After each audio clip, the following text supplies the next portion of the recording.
কারাগারে মারা যাচ্ছে একের পর এক আওয়ামী লীগের নেতা কর্মীরা। 4 দিনের ব্যবধানে 2 জন মারা গেল।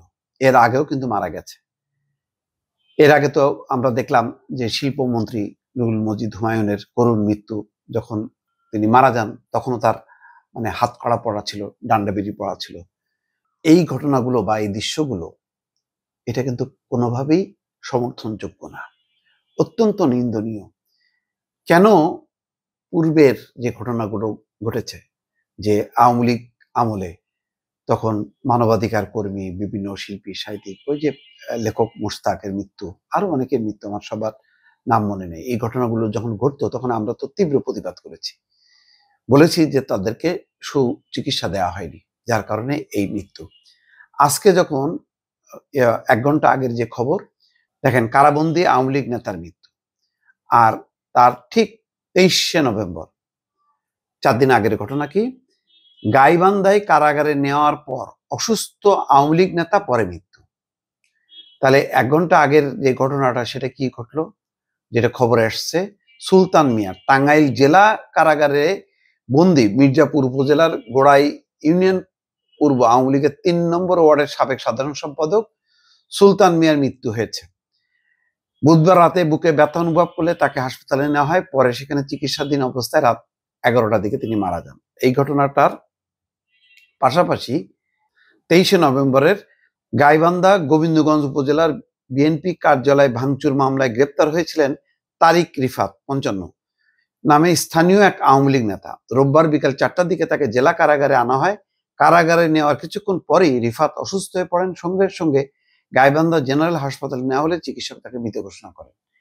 এই যে 4 দিনের ব্যবধানে 2 জন আওয়ামী লীগ নেতা কর্মী মারা গেলেন, এটা হয়তো কাকতালীয় ভাবে স্বাভাবিক ঘটনা হইতে পারে, কিন্তু নাও হইতে পারে। এটা যথাযথ তদন্ত হওয়া দরকার।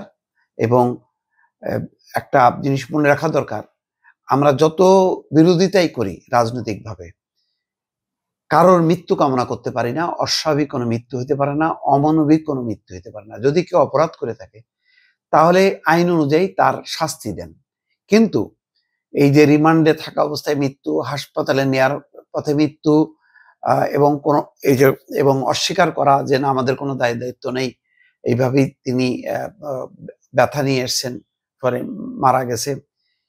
সুচিকিৎসা দিতে হবে, মানবাধিকার রক্ষা করতে হবে। যখন আপনি হেফাজতে নেবেন তখন তার পুরো নিরাপত্তা, স্বাস্থ্য সহ সবকিছুর দায়িত্ব আপনার রাষ্ট্রের এই দায়িত্ব অতীতে পালন হয়নি বলেই আজকে মানুষ ক্ষোভে, ঘৃণায় এই সরকারের বিরুদ্ধে বিদ্রোহ করেছে এবং বিপ্লব করেছে। তাহলে এর পরবর্তী পর্যায়ে আমরাও যদি আইন কানুনের উপেক্ষা করে যদি অমানবিক কোনো কর্মকাণ্ডে যদি যুক্ত হই এবং তার ফলে যদি এরকম মৃত্যুর ঘটনা ঘটে, সেটাও কিন্তু নিন্দনীয়। আমি বলছি না যে এটা সেই কারণে হয়েছে, কিন্তু ঘটনাগুলো দেখেন, 1 জন 2 জন না কিন্তু। আর অতীতের আমার কাছে যদি সবগুলো রেকর্ড থাকতো তাহলে আমি পরপর বলতাম যে গত 1 বছরে কতজন আওয়ামী লীগ নেতা এরকম কারাগারে, রিমান্ডে মারা গেছে বা হেফাজতে। আমার কাছে এই মুহূর্তে পরিসংখ্যান নেই, কিন্তু আমি নিশ্চিত যে এই সংখ্যাটা আরো অনেক বেশি। খুব দ্রুত 3 দিনের মধ্যে ব্যবধানের ঘটনা বলে আমার মনে আছে বলে আমি আপনাদেরকে 2টা ঘটনা বললাম। কিন্তু সরকারকে সতর্ক হতে হবে। যদিও এই সরকার শুধু নির্বাচন করতে আসেনি, অভ্যুত্থানের সরকার, কিন্তু এর প্রধানকে এটাও বুঝতে হবে যে ডক্টর মোহাম্মদ ইউনূস, যিনি নোবেল বিজয়ী, তো নোবেল বিজয়ীর সরকার কোনো অমানবিকতা, ন্যায় বিচারের বাইরের কোনো কাজে অংশ নিতে পারে না, এবং তার সরকার যদি কেউ নেয় তাহলে এর বদনামটা আসলে ডক্টর মোহাম্মদ ইউনূসের ঘাড়ের উপরেই পড়ে। সুতরাং এই 2টি ঘটনা যথাযথ তদন্ত হওয়া উচিত এবং ভবিষ্যতের জন্য অবশ্যই সতর্ক থাকা দরকার, নতুবা কিন্তু আন্তর্জাতিক অঙ্গন বাংলাদেশকে ভিন্নভাবে দেখবে।